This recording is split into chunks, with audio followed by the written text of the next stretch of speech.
Welcome back. Today we're going to be going over a Samsung problem that I seem to keep running into.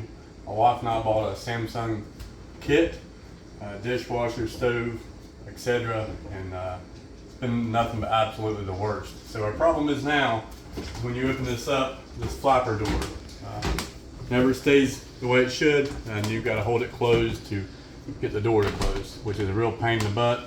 So found these little magnets here, little strip magnets. These measured out at 12 millimeters wide, 35 millimeters long, and 3 millimeters thick. They're glue on one side. So we had stuck these on earlier just to see if they worked. We'll go back through it again.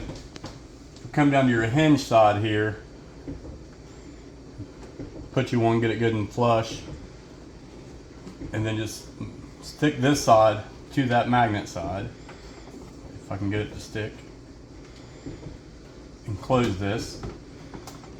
It automatically puts it over there for you, and we'll hold that. So let's try it out here.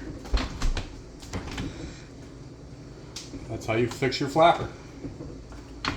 Tomorrow we'll be doing the adjustment on the stove here. We'd ordered all that stuff for the inflared heat. They stay on high, so one on each side of those went bad. Once again, thank you Samsung for ripping us off. Thank you.